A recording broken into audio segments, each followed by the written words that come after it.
Hey Reddit, I've been sitting on this for a while, and I really need to get it out there. I've been married for 6 years to my wife, Karen. We met in college, and it was one of those whirlwind romances where we were practically inseparable from day one. I honestly thought we were the perfect couple. No red flags, no huge fights, and life seemed pretty damn good. We had our ups and downs like any other couple, but nothing that made me think something was off. But here's where things started to go wrong. Over the past few months, Karen's behavior changed. At first, I didn't think much of it. She works long hours at her job, and we both have our own lives. But then I started noticing the little things that didn't sit right with me. For starters, she'd been more distant. At first, it was subtle, a lack of interest in the things we used to do together, a shorter temper, less affection. I chalked it up to stress from work. But then it got worse. She started going out more with friends, coming home late, and when she was home, she was glued to her phone.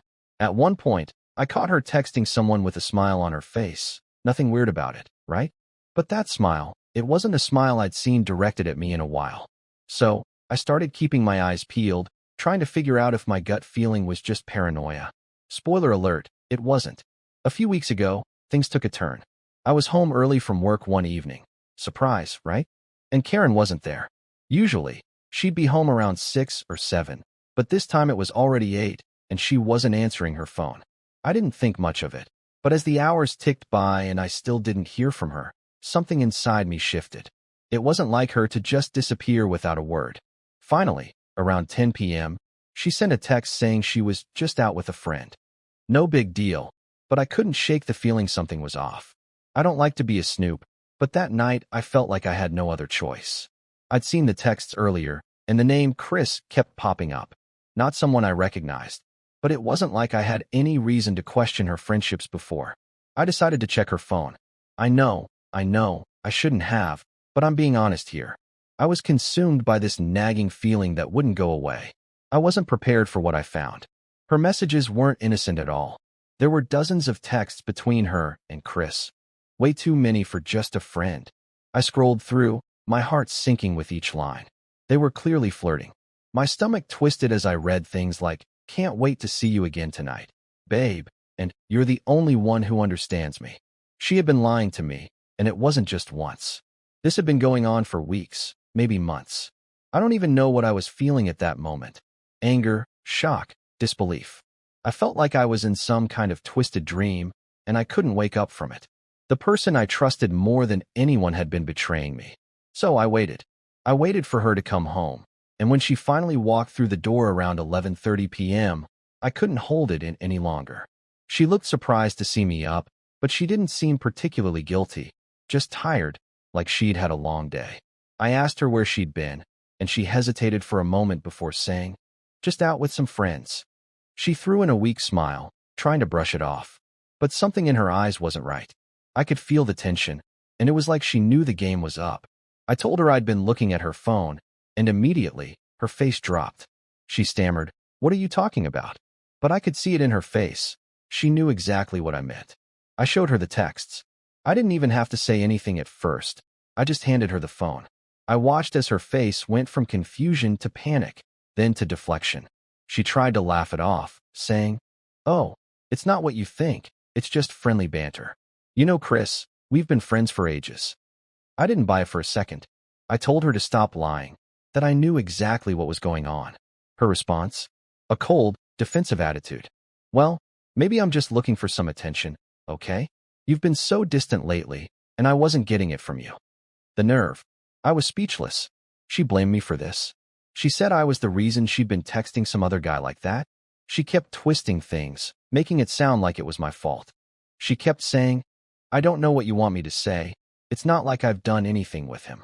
She said she was just having fun because things weren't exciting at home anymore. I couldn't believe it. I asked her how long this had been going on, and she just avoided the question. She said, "I don't remember," which felt like a total cop-out. The lies just kept coming, one after the other. I could see how easily she was slipping into this new version of herself. She didn't even seem ashamed. I was crushed. I don't know how long we stood there, but it felt like hours. I was shaking, but not in anger. It was more like a numb disbelief. I kept telling myself, this can't be real. She wouldn't do this to me. But every word she said only hammered home the reality she had. And the worst part? I didn't even know who she was anymore. The Karen I had married, the woman I trusted, the woman I thought was my best friend, was suddenly a stranger. The coldness in her eyes when she deflected, the way she acted like she was the victim in this situation, it shattered me. It was like everything I had built with her was just a lie. I spent the next few hours going back and forth in my mind. Part of me wanted to yell, to throw everything she had done in her face, but I just couldn't find the energy. Part of me wanted to pack my bags and walk out, but another part of me was desperate for some kind of closure, some kind of apology, even if it was a half-assed one. But she didn't apologize. She didn't beg for forgiveness. Instead, she seemed irritated. She told me, "You don't understand how much pressure I've been under. You never notice me anymore, and I needed someone who actually sees me." I was floored. "You needed someone to cheat on me to feel noticed?" I said, voice breaking. "You couldn't have just talked to me, like a normal person?" Her response was a sharp sigh and a roll of her eyes. "Oh, here we go? You're going to make this all about you, aren't you?" It was like she was twisting the knife deeper with every word. She had been caught red-handed, and yet she still couldn't own up to it. Instead of feeling guilty, she was defensive and angry that I was confronting her. I couldn't believe what was happening. I felt like I was drowning in emotions I didn't know how to process. Anger, betrayal, hurt, confusion, everything mixed together. I had no idea how to even begin to make sense of this. The person I loved had turned into someone who barely resembled the woman I married.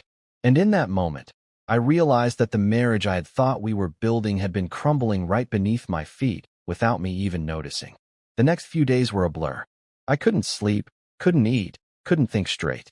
I spent hours replaying everything.